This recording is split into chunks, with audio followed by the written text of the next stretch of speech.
Hey, it's time for our first ever guest here on Tonightly in our first week. We're very excited. She's had a very busy couple of months. In response to the Harvey Weinstein revelations and the hashtag #MeToo campaign in October, she joined forces with Fairfax Media and the ABC to investigate allegations of sexual misconduct in the Australian media and entertainment industry. If you ask me, she's spearheading a man-hating witch hunt, burning high-profile media personalities at the stake with nothing to support her case but facts and evidence. Please welcome author, journalist and broadcaster Tracey Spicer, everybody. Hello, Tracey. Thank you, Tom. Lovely to see you. Thank you. Thank you so much for being here. Our first guest, we feel very, very honoured indeed. Now, you've been crazy busy, as we mentioned.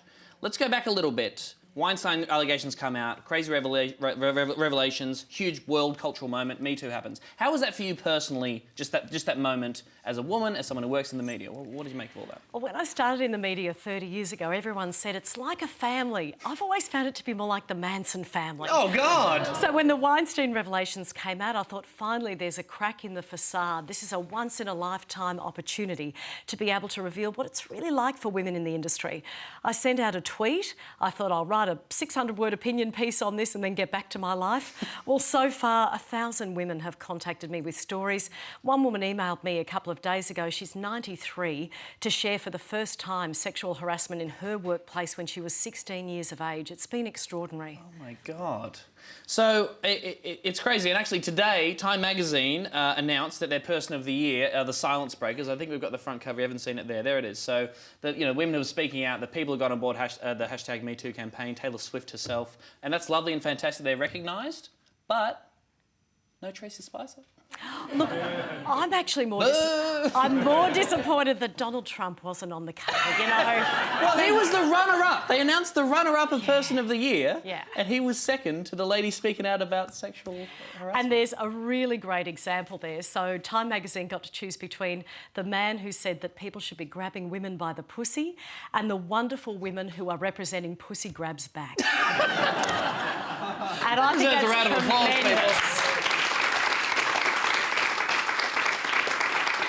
What is different about this? Why is Weinstein the game changer? What is this moment now, do you think? What do you put it down to? Because we know, clearly, as these allegations are coming out, this shit has been happening for decades. What is different about now? Because the Weinstein story showed that people of immense power like him can be brought down. For many, many decades, women were frightened of speaking out in all industries, but especially the media and entertainment industry, because it is quite small, especially in Australia. They thought they'd be shamed, they thought they'd be blamed, and they feared they'd never be able to work again. But the fact that Weinstein has been brought down by this gives women confidence that they will be believed. And I'm hoping that this will make workplaces safe, not only in the media industry, but in all industries. So you've got 1,000 allegations made against 85 men. There's been a lot of talk about this sort of list that's kicking around, this scary, horrible list. But there's names have been brought to you. Don Burke was one of the names that came up again and again and again and again, and we saw those revelations come out. Had you heard rumours about Don Burke before all this happened? Everyone in the industry knew about Don Burke. It was the worst kept secret. And a lot of us feel quite complicit in this. It really is a shame on our industry and a shame on our country that people like that, who had serial offences with sexual harassment, weren't revealed earlier. But again, sexual harassment isn't about sex, it's about power. And they had very powerful protectors as long as they kept bringing in money to the industry. Right. And is it the thing with Don Burke, his larrikinness? So there's stuff that actually went to air that was part of the show, of him doing some innuendo or, making a comment every now and again as he walked through people's houses, particularly women's houses, and made comments along the way. And that was sort of part of his charm for a lot of people, right? We were like, oh, that's Don Burke saying crazy stuff, right? But do you think maybe, as a country, Australia's fondness for the larrikin means that we're not crazy about kicking up a fuss when serious allegations are kicking around or we see dodgy behaviour? Definitely. We have a really masculinised history and culture in this country. And part of that guise of being a bloke protected him for a long time because the men around him didn't want to speak out either. They didn't want to speak outside of this code of the brotherhood. They felt like they were being disloyal by protecting or supporting the women who were speaking out because they didn't want to speak out against another bloke. There's been a lot written about that in the last couple of days. So I would say to blokes, fantastic Aussie blokes in Australia. Hello. Speak out, stand up, support the women and believe the women, support them. My other question here is, who else is on the list? Oh, I'm so glad you asked because I've actually got it here in my pocket. How about that, everybody? What an exclusive! Just don't tell me it's like Big Ted from Play School or something. Just don't... Bananas? No. I just want to make very clear, this is not some medieval campaign where I'm putting heads on spikes.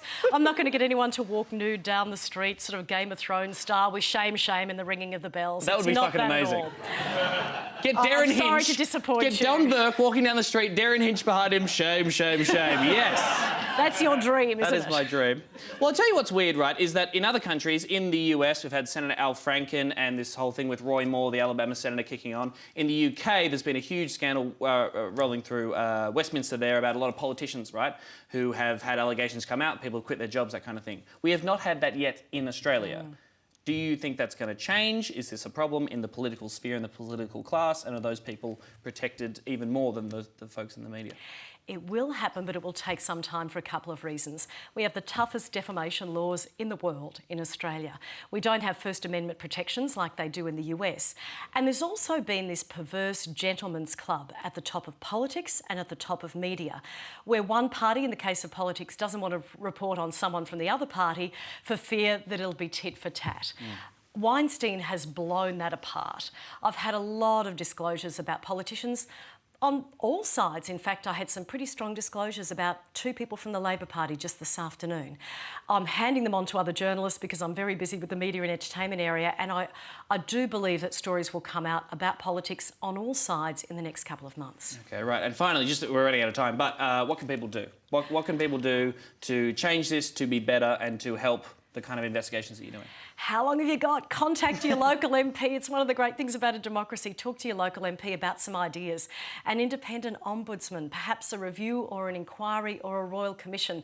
Stronger structures in workplaces to help women. But just from a grassroots level, believe women when they say this stuff. Stand by them. Be a fantastic bystander.